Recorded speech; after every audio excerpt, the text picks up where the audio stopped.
And critical care department Yashoda hospital Somajiguda.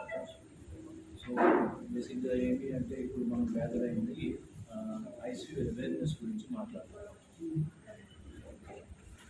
ICU awareness గురించి మాట్లాడాలి.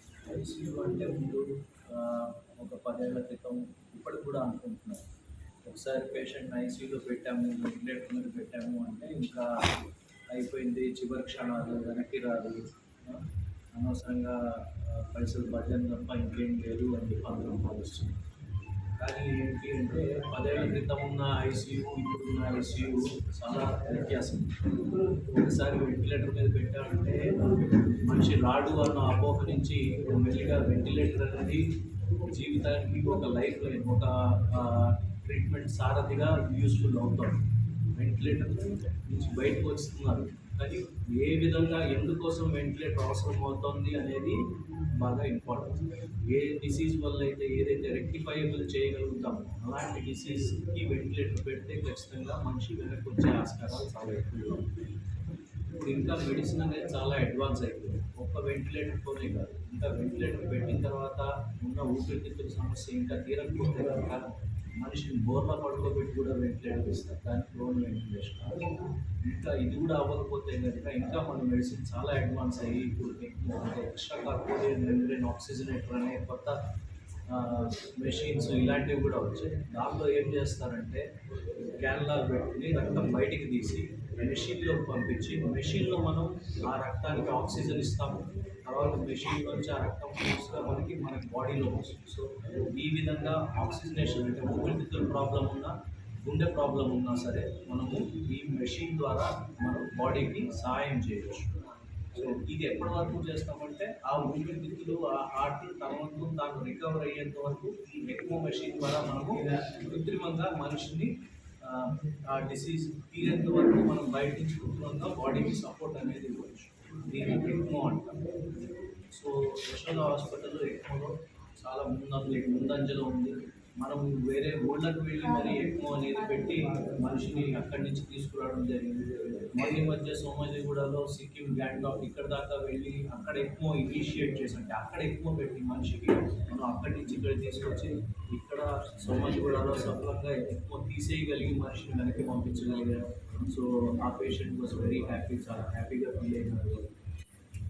ఇలాగే కాకుండా ఇంకా ఏం చేయగలుగుతామంటే ఈ మనం బాగా పారాక్విట్ పాయిజనింగ్ అని చెప్పి విన్నాము. పారాక్విట్ పాయిజనింగ్ తెలంగాణలో ఈ మధ్య బ్యాన్ చేశారు, ఇది కూడా జరిగింది. సో పారాక్విట్ పాయిజనింగ్ అంటే మందు లేని ఒక పాయిజన్, విరుగుడు మందు లేని పాయిజన్.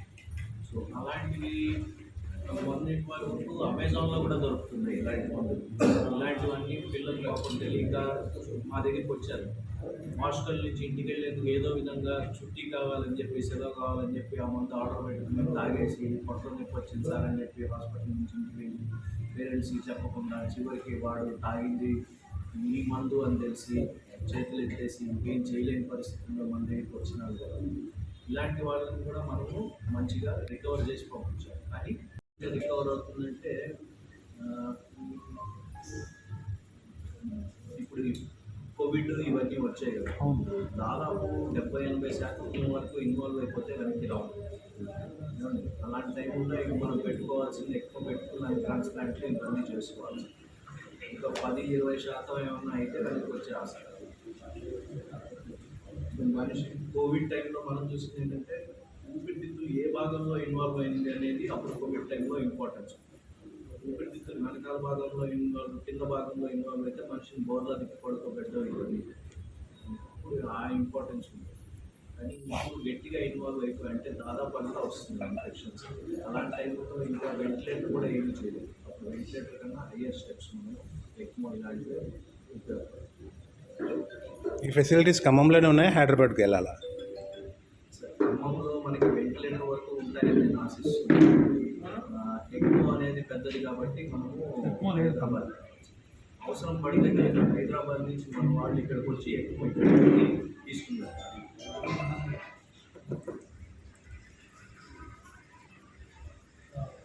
మన యశోదలో అదే చెప్తున్నాను.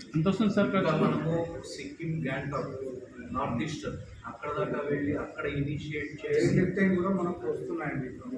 ఎవ్రీ మంత్ మనకి 4 to 5 కేసెస్ పేషెంట్స్ మనము ఆల్ ఓవర్ ఇండియా నుంచి అదర్ స్టేట్స్ నుంచి కూడా ఎయిర్ తీసుకొని రావడం ఆన్ ది వే కూడా ఆన్ రోడ్ కూడా కొన్ని పేషెంట్స్ వస్తారు. ట్రాన్స్పోర్ట్ అక్కడ మనం ఎక్కువ మనము ఇనిషియేట్ చేసుకొని తీసుకొచ్చి ఇక్కడ ట్రీట్మెంట్ చేస్తాం. సో మన డాక్టర్లు టెక్నీషియన్స్ అందరూ ఇక్కడి నుంచి బయలుదేరి అక్కడికి వెళ్ళి అక్కడ ఎక్కువ పెట్టి అక్కడి నుంచి పేషెంట్ని ఎయిర్ లిఫ్ట్ చేసుకుని ఇక్కడికి యశోద హైదరాబాద్కి తీసుకొచ్చి ఇక్కడ ట్రీట్మెంట్ చేసి మెరుగు చేసి పంపిస్తాం. అది ఎవ్రీ మంత్ అందరికి అందుబాటులో ఉంటుంది. అది అందరికీ అందుబాటులో ఉంది. ఎంత వస్తుంది? ఖర్చు అనేది సొఫిస్టికేటెడ్ ఇన్స్ట్రుమెంట్స్ కాబట్టి కొంచెం ఖర్చు ఉంటుందండి. అంటే మనకి యూజువల్ ఏంటంటే ఫస్ట్ 3 days వెంటిలేటర్ కంటే డబ్బులు ఛార్జెస్ ఉన్నాయి. ఫస్ట్ 3 days అది ఇనిషియేట్ చేసి చేయడానికి. తర్వాత మనకి 3 days తర్వాత మనకి ఆల్మోస్ట్ వెంటిలేటర్ ఛార్జెస్ కూడా ఉంటాయి. ఫస్ట్ 3 days ఫస్ట్ 3 days ఇప్పటికే మనకు కొంచెం డబ్బులు ఉంటుంది. ఇనిషియేషన్ ఎప్పుడైనా ఖర్చు ఎక్కువ. వెంటిలేటర్ ఛార్జెస్ మనకు 1 lakh వరకు ఉంటుంది, 2.5 వరకు ఉంటుంది. ఓకేనా, 3 days వరకే ఉంటుంది. సో రిమైనింగ్ 3 days తర్వాత ఏదైతే ఉంటుందో అది మళ్ళీ ఆల్మోస్ట్ మనకు ఎక్కువ కూడా మనకు వెంటిలేటర్ కాస్ట్లోనే వస్తుంది. ఇన్సూరెన్స్ పాలసీలు ఈ ఆరోగ్యశ్రీలు అనేవి వర్తిస్తాయి. ఆరోగ్యశ్రీని వర్తించినట్టు ఇన్సూరెన్స్లో అయితే కవర్ అవుతుంది. ఇన్సూరెన్స్ మనం తీసుకునే ఇన్సూరెన్స్ ఎంతవరకు ఉంది, వాళ్ళ ఇష్యూస్ ఉంటాయి, వాళ్ళ లైబిలిటీస్ ఉంటాయి. సో నార్మల్గా ఇన్సూరెన్స్ అనేది అప్లికబుల్ ఉంటుంది, కానీ మనం తీసుకునే ఇన్సూరెన్స్ ఎంతవరకు ఉంది దాన్ని బట్టి అవన్నీ ఉంటాయి. కొంతమంది కవర్ చేయరు, కొంతమంది కవర్ చేస్తారు. వాళ్ళ క్లాజెస్ బట్టి ఉంటాయి. నార్మల్గా కవర్ అవుతాయి. ఆరోగ్యశ్రీకి లేదు. ఇప్పుడు ఆరోగ్యశ్రీ అంటే ప్రభుత్వం ద్వారా 10 లక్షల వరకు ఉంది కదా, వీటికి లేదు. ఈ కేంద్ర రాష్ట్ర ప్రభుత్వాలు 10 లక్షల వరకు ఇచ్చారు కదా, అయ్యా మీకు దాన్ని వర్తిస్తా? నార్మల్గా వర్తించాలండి. ఒకసారి మీకు ఇన్ డీటెయిల్ మన హాస్పిటల్ దాంట్లో ఏంటి అంటే ఆరోగ్యశ్రీలో కొన్ని సర్వీసెస్ మనకు ఉన్నాయి. ఆయుష్మాన్ భారత్ దాంట్లో వచ్చేసి దాంట్లో ఏంటి అంటే మనకు ఆరోగ్యశ్రీలో మన దగ్గర వచ్చేసి కార్డియాక్ సంబంధించిన టీటీసీ అంటాము. స్టాండింగ్ ఎలా ఉంటే స్టాండింగ్ టీటీసీ ఆరోగ్యశ్రీలో చేస్తాము. క్యాన్సర్లో రేడియేషన్ ఆంకాలజీ ఉంటుంది, రేడియేషన్ ట్రీట్మెంట్. సో అది మనం ఆరోగ్యశ్రీలో చేస్తాం. మనకి ఆరోగ్య భద్రత ఉంటుంది. ఆరోగ్య భద్రతలో అన్ని కవర్. రిమైనింగ్ కంపెనీస్ ఉంటాయి, ఎలక్ట్రిసిటీ డిపార్ట్మెంట్ కానివ్వండి, ఇంకా అవన్నీ మనకు క్యాష్ చేస్తారు. దాంట్లో అందరూ భయపడాల్సింది ఏమీ లేదు. ఇంకా ఐసీయూ నుంచి మెరుగై బయటకు వెళ్ళే శాతం ఎక్కువ ఉంది, ఐసీయూలో ప్రాణం కోల్పోయే శాతం. సో పలు విధానాలు వచ్చాయి మనిషిని కాపాడేందుకు. ఎక్కువ అని చెప్పి డయాలసిస్లు అని చెప్పి డయాలసిస్లో మళ్ళీ 3-4 వెరైటీలు వచ్చాయి. ఇలాంటివన్నీ మనిషి ట్రాన్స్ప్లాంట్లు వచ్చాయి. Lung transplant, liver transplant, kidney transplant, ఇలాంటి ట్రాన్స్ప్లాంట్స్ అన్నీ వచ్చాయి. సో ఈ విధంగా మనం మెడిసిన్ పెరుగుతుంది కాబట్టి, ఇంకా నాలెడ్జ్ అనేది అలా పెంచుకుంటూ వెళ్తున్నాం కాబట్టి లైఫ్ స్కోప్ అనేది మెల్లిగా పెరుగుతుంది.